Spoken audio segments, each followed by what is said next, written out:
First Spin. Welcome to First Spin, a show where I learn how to use the parallax propeller without having any prior programming experience.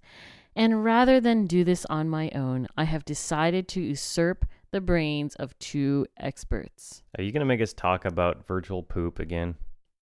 I don't know. You're usurping my brain? I don't know. She's You a don't know. space I'm alien. usurping your position as expert. Oh. Does that work? No. Is a coup d'etat? No. Yes. Perhaps. Perhaps. But actually, wait, You've got about 1,000 years wait. to grow before that's going to happen. Little Jedi thing. Okay. No, that's not the point. The point is, guess which number episode this is. You guys I don't don't have know. to guess. I know. But you don't. Well, you do because you set the file. Yeah. So that's cheating. I'm recording it, so. That's cheating. Do you, Roy, know which episode this is? Just would be randomly guessing that it's like, what, episode 52? Episode 52. Do you know what that means, experts? 1 year of 1 year. first spins. Although technically there were a couple of gaps in there, so we've gone longer than a year. It's true. We started in November of last year. We've only missed a couple of weeks, though. Yeah. I'm just saying. Which is actually pretty good. We've been doing it for more than a year by a few weeks. Correct. But this is the officially recorded episode 52. And I tried to listen to episode 1, to see like how it's changed. I was actually just more interested in seeing how you guys have enjoyed or not enjoyed answering these questions. So I don't know if I wanted to talk code today. I think I just wanted to talk fluff for at least episode Fluff? 52. Fluff, like feelings and such. Like the Whisker, Feelings? Roy, I'm not what are an you guys expert. thinking? I'm not an expert in fluff. How are or you feelings. feeling? We're programmers. Yes. We're Normally when I ask a question, you guys are busy interrupting each other to answer. not on this show to talk about our feelings. I don't have any feelings. I don't know what Roy, you're I talking feel like about. I've grown closer to you over this last year through trials and tribulations. You go through this kind of terrible experience with somebody, and Yeah, we've been tortured by Addie for a year. Can you believe it's only been a year? It's been grueling. It feels like forever. It feels like forever ago that I was asking what in the world weight C&T was. And now it's just like, oh, ain't no thing. Ain't no thing. Ain't no thing. So you guys have enjoyed. I don't know if Addie has figured out how lucky she is to have not only someone to answer her questions on this stuff, because I don't think Roy or I, either of us, did have that luxury, but also a huge platform to do it on. Big megaphone. So even if Roy and I don't have the answer, we've got hundreds of very, very smart listeners out there who pitch in from time to time as well. True. Yep. And a big community of people that you and I can go to if those hundreds of people that listen don't have the answer. And the big giant wide internet, which didn't exist when I started programming. Mm-hmm. And it's the fact that the guy who designed the chip that you're learning is just a phone call away. It's true. Right. For Roy anyway. I probably wouldn't call Chip at home and say "Yo, sup, Chip dog?" No, probably not. But you could probably email him and he'd answer. Yeah, probably. or send him a message on the forums or something. But yeah, that kind of access, Addie. Excuse me. Why does less than and equals? Why is it backwards? Why is that backwards? Cue a 1 hour explanation from Chip explaining his reasoning why they should all be the same. They should all be the same. Yeah. It's all about uniformity of of style or whatever. Yep. It's all uniform. So I don't know. Has it like clicked in your head that your experience with learning to program is very different from how the rest of us learned? Well, I'm trying to think about what has helped me the most. And like, going, because we went through the manual and then we went through different modules, right? Mm-hmm. But all that code, like all the code that was written, I actually had to write. Like there wasn't code that you guys wrote for me to analyze. Do you know what I mean? Sure. Like I had to write that stuff. Well, and some I of had the to some of the figure out- modules there was example code like in True. the Kickstart that you True. started from and expanded on, and True. or there was some example code from Parallax somewhere. But yeah, you for a lot of the cases you went in and did sort of your own take on it, Right. trying to learn it. Correct. So Kind of like a monkey see, monkey do. Which is really kind of the right way to approach it. You think so? Yeah, I mean, you gotta bang your head against the wall a few times. Yeah, it's just the way it is. I mean, that's how I learned my more advanced programming capability early on from copying programs out of magazines and books and then modifying them to do what I wanted them to do, Mm-hmm. or at least add features to them and stuff. So Mm-hmm. I, Well, like even with my pet project, it's the same thing. I took Chip's VGA text demo, I think. Yeah. And I mean, I've pretty much been like You've it's now pretty much rewritten a the monster. demo, but you're still using the same VGA driver, correct. which you haven't touched at all because it's No. Passim. It's Correct. mostly Passim inside there. So Correct. yeah. Yeah. So, and I don't know. I mean, like I know a lot of folks have asked us to go through some Passim things. And so I don't know if this next year will bring a bit of a first Passim feel to it. Because you know how to do Passim. Mm-hmm. Yeah. And I mean, from what I understand, like I enjoy the nitty gritty enough that Passim would suit me well, I think. Yeah, Potentially. Yeah. and maybe. it's like it's all bits and little things like that. It's simple, I right? like messing with bits. Some of the complex ways in which you use them can get a little bit hairy, but Mhm. the number of things that you can do is fairly small. It's Yeah. lots of small, simple steps instead of. Oh, but I'm good for that. That's called spaghetti Passim. Well, the other thing is, Passim is very confined. You write a module, it has to fit in the 512 long address space of a cog when it's actually really only 496 or something usable because the registers are at the end. Mm-hmm. But, and it's a lot, but you can only do so much in 496 longs of space. Mm-hmm. Obviously you'll end up using hub memory as buffers or to page in and out stuff, and there's other memory models like the LMM memory model that they use with Passim to write bigger programs that run at a slower speed but still work pretty good.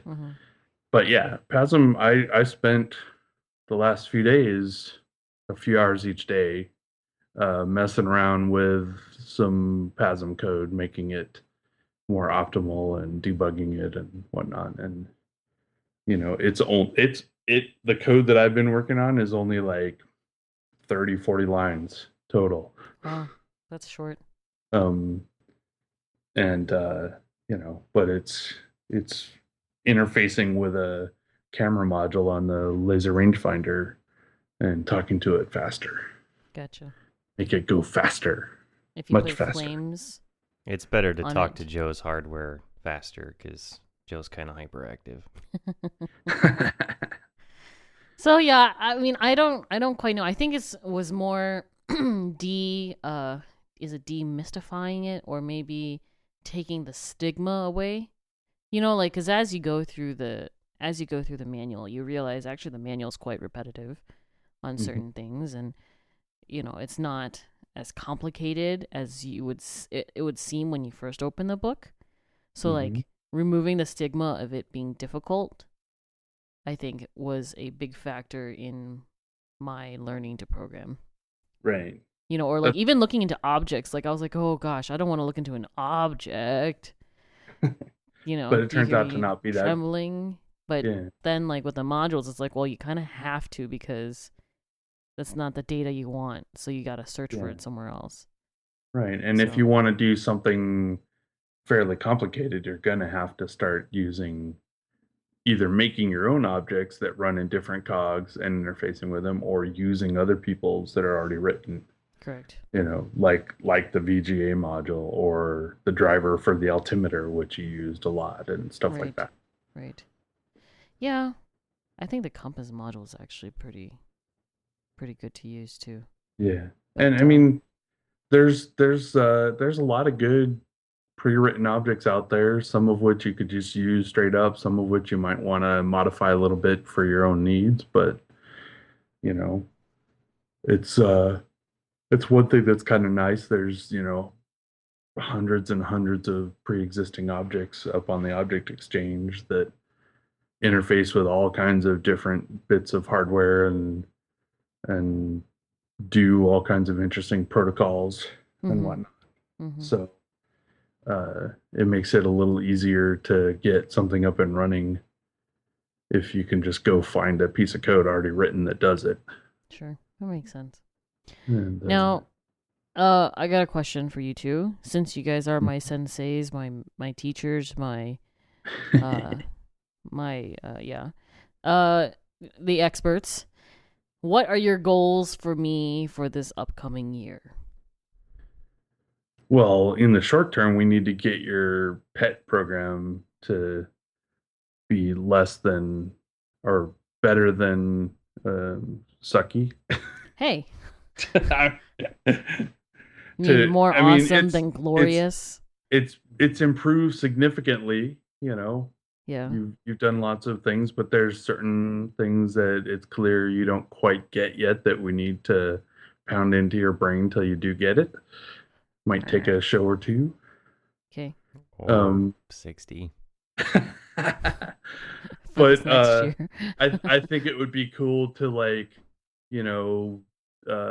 maybe in the coming year, like you said, explore some of these objects that have Passim in them and go through them and explain what they're doing, and maybe through that learning a little bit of Passim. Mm-hmm. Starting with some that are relatively simple and small, and working our way up to something much more complicated. Okay.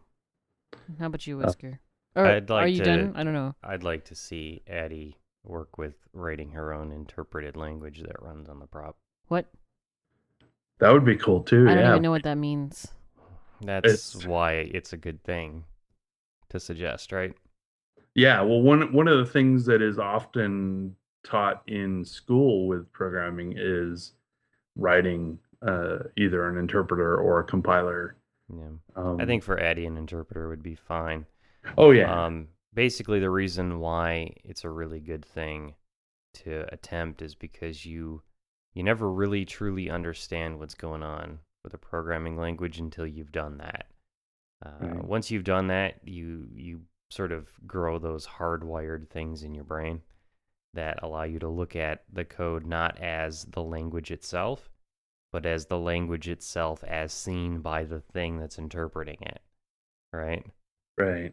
And when you see it from that level, you've sort of gained that like transcended state of becoming one with the microcontroller. There is no spoon kind of thing, right? Yeah. And So it's like instead of Brad's spin tool, it'd be Addie's spin tool? Well, it wouldn't be spin, right? You'd invent a new interpreted language. so that you Brad's would- Addie tool, right? Right. You would make a new, probably very simple language that did a few things, and you'd write some code that would execute that language. And that code that executes it is the interpreter. And you would run that. You'd put that in the propeller in one of the cogs to run,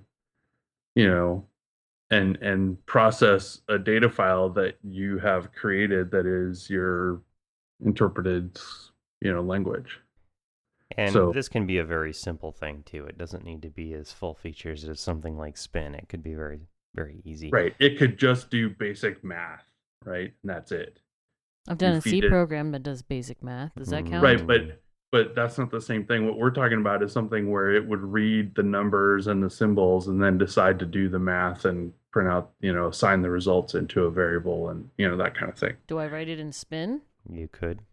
You could, yeah. It's not going to be very fast. That's not important, right? Yeah, it's this. You're not doing it to like It's the solve exercise. a problem. It's just to learn that you can and learn how it really works underneath, right? I guess I still don't understand what an interpreter is. Exactly. Oh, Right. We would teach you that as part of this process. I see. Spin is running in an interpreted mechanism. Yeah. What is called an interpreted mechanism. Basically, there's a Passim program that gets loaded up into the cog Yeah. that is the spin interpreter. Oh. And that Passim program is sitting there churning through the spin commands, right? Mm-hmm. Well, not exactly, because it's like compiled down a bit, right, Roy? Yeah, it's a byte code. Right. It's a translation of the spin into byte codes, and then the byte codes are what is actually run. So, yeah, I mean, you're using spin through an interpreter. Okay. There's nothing stopping anyone, and other people, of course, have done this, written other interpreters that run on those cogs. Mm-hmm. Yeah. So, yeah, it would be an extremely, extremely good direction to send you off in. Have you guys written your own interpreters? Yep. I've not on the propeller? propeller, but I've written interpreters and even something that would sort of be a compiler many years ago, on old architectures that don't exist anymore. So basically, the people that you spend the most time around, Addie, of them, I can think of myself, Roy, Kumiko, Mark Van de Wettering. I know all those people have written compilers and interpreters. So this is like, the upper, the Upper once you crust. get into that area, you're starting to get into the respected The old bread, the school bacon. graybeard programmer stuff, right? It just gives you a understanding of what's going on a little better that I think is vital and a lot of people don't have. It's also why I think it's better to understand the hardware underneath as well, which you do to a certain degree, but you have a long way to go there also. If Like we can learning- get her to write an interpreter, maybe then we can get her to write a quine. What? What's a quine? Not even going to get into it. Is that code? I thought I was like a cone. Those two. Oh. But that's something different. It's like a quine is a code cone. Yeah, it is. It's a programmer's cone, I suppose. For those who don't know, a cone is like a short story or parable to meditate on to sort of open your mind. An example would be the hunter who chases two rabbits, catches neither. Concentrating on that for a while can, train your brain to think in a certain way about certain kinds of problems and can be helpful. And a quine is basically a program that prints its own source code, which when you first approach it, it's like, okay, no big deal, right? And then you actually try to do it. And it's a completely different kind of animal than you think it's going to be. It's possible, but it's very, very difficult. Like coding. Yes. Yeah. Yeah. And I have a friend that was a former boss many years ago that did one of those as an entry in the obfuscated C thing, which Those they are have a the worst. yearly. And it was a picture, an ASCII art picture that was C source code that printed itself out. So, yeah. He's getting up into deep magic there, yeah. Yeah. It was quite entertaining. He also did another one that was a image of a semaphore flag as ASCII art that you ran it and it would take strings and print out the semaphore little ASCII art semaphore flags for whatever you typed in. That's cool. That's very cool. But anyway, So yeah, Hmm. Addie, I think we're not going to run out of things to expose you to anytime in Yeah. the near future. Yeah. What I about mean, what are those? Is it Core Wars or Cog Wars? I always want to call it Cog Wars because of the. Core Wars, yeah, that's fun. What's Core Wars? Well, this is going way back in computer history, way back. Back on the mainframes, at the university. Mm-hmm. They would write programs that would basically try to stomp each other out in the main memory of the mainframe. Mm-hmm. So, like, my program looks around memory for your program and tries to overwrite you with copies of itself. Mm-hmm. Yeah. Can you do that with a prop? Yeah, totally. Can you like? you could have the 8 cogs all running code that's trying to stomp the code in the other cogs. How long would it? In hub Okay. memory, right? Okay. If they used hub memory, it would be a little different on the I have a question. propeller because of the separate Cogs, being right. completely independent of These each are other. the sort of I mental have a gymnastics that turn you into from a programmer into a Into a graybeard. into basically I the don't the wanna have a hacker gray type, beard. the I want a fully white having beard. control of your ability to do what you want to do, right? All right, I have a question. If you were to take, say, 10 props, right? Somehow hook them all together so that they were permanently linked in communication with each other. Mm-hmm. And each person, like a different person, could have control of their 8 cogs, right? Mm-hmm. So that's like 10 people. Do you think that, like, at the next expo, you could do like a Cog War type of thing?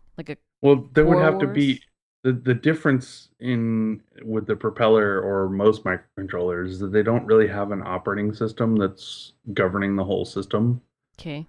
that the programs can interface with. So you would have to provide that. So like there'd have to be some kind of shared The resource trick that is basically unchangeable. revolves around execution pointers, right?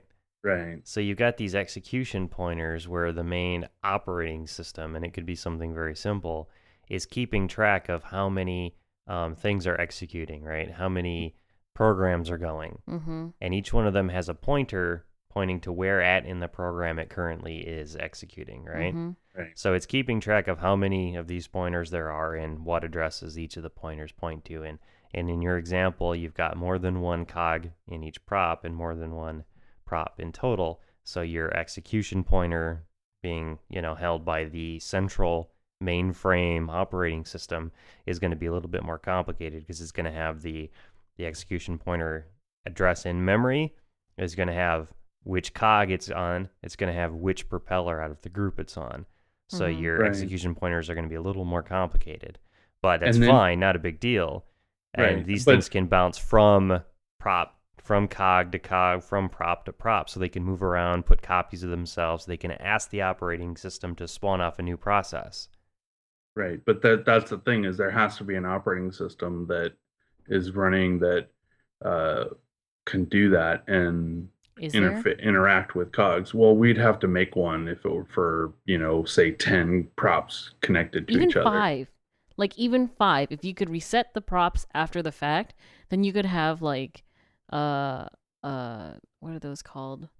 Like during football or baseball games or basketball games, they have those branches. What are they called? The Like brackets. brackets, right? You could totally do a bracket thing at the Parallax Expo, right? Where you get, feverishly, like, skilled coders Yeah. to, like, the problem is like, that it's Core Wars. the operating system we would write they Mhm. would not be familiar with at all. Yeah. Right. I think the key for something like that to work would be that it would, Preparation. one, be extremely easy to interface with the OS level Mm-hmm. so that they could use their Passim skills that they've already got. Mm-hmm. But, that you're dropping them into a weird environment from what they're used to, obviously. But it's called skills. Two, have it available online first so that they Oh, can yes. run test code up on a network connected Right. copy of this. It would be much easier if it was a pre-existing board that was commonly available that ran an operating system and Now, used cogs. This and might stuff. be an extremely good use of an interpreted system. What do you think, Roy? Just write Potentially. an interpreter that runs on the prop and executes a very simple bytecode language, and have a master OS thing up at the top handling the execution pointers for it. That might be the easiest approach, because then you can give them the information for the environment, and it may be custom and new, but it's very simple. Yeah, potentially. I'm just not sure how well that would go over with, the most of the people at the expos are more hobbyist and whatnot. Mm-hmm. There are obviously there So are what you're saying is several Addie experts. is too hardcore? No, I'm just saying Hardcore. Core Wars is pretty hardcore thing. Is it? Oh, that'd be so fun. Can you imagine? You could have like Well, Chip pit against Jeff, pit against Roy, pit against oh man, Whisker pit against like any of the other developers. Oh man, you could have like a propeller chip like I think it would be better to have a company. contest to like write something that does something like you need to write a program to do this the most efficient and fastest. Like or you have these parts. Use them to make the most epic propeller based something. Right. I don't know. I think it'd be pretty fun to That'd be pretty awesome. go up against Roy and then like accidentally spill my drink on the wires going to his prop so that his code can't spread. Yeah, but you can't do that. Tilt. That's cheating though. Any extraneous liquids are forbidden. That's all I gotta say about that. But all right, so there's potential. There's a lot that we could teach you. I hear still. potential. There's a lot that we can teach you. You're still a baby coder. Well, I know. My little Propopet is still in its very young stage. Yeah, we just need to get you used to the idea of that, okay, now you've learned how to code and it's time to start doing unique stuff with that ability. Right. Yeah, because that's where you really learn when you're like, I want to make this Propopet cool and do what I want it to do. So you spend the energy to figure out how to make it really do it, and you really learn. That's how I like the thing. I didn't really truly learn to code until I tried to write something that I wanted the result. Right. And then I would stay up late every night working on it, trying to get it to work the way I wanted, and learn it, reading through the manuals to learn all the 6502 instructions, and Well, I think you should suggest to Chip that we do some sort of Core Wars, Cog Wars. I'm pretty sure that you can make that happen, Addie. That'd be awesome fun. Pretty sure that you are in a position to make that happen. I don't know. I do not know about that. If I do not even understand what you guys are saying, I highly doubt.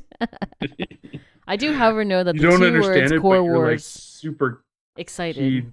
Keyed up and excited to do it. That's correct. So how do you know? I like competition. Competition is just. I think it's worth doing, fun. mostly because I want to see. Let's see, maybe. It would make a good Except everybody's so nice. Maybe Jeff. Ken OBC. Yeah, I think OBC would probably make a good official. So I want to hear OBC like get up on a table with a microphone and be like, "Gentlemen, insert your EPROMs," and they're off. Yeah, that'd be awesome. He would totally do that too. I think we should plan for this. Somehow, some way, or one of these years, if not this coming, at least next year, then I think we should. I think it's a great idea, and I think that may be a. I think Addie should do it. Resolution, perhaps a first spin resolution, considering this is our theoretical new year, right? Mm-hmm. I think we should get people to work on that. That awesome. I know the right person for the job. You're looking. And that's all the time we have for this week, folks. You can find this show every Tuesday at firstspin.tv. There's an RSS feed there. If you want to subscribe on your phone, your iTunes, whatever, you can also just push play on the page. It's real easy. That's it for us. We'll see you guys next week. Bye. Feelings. See ya.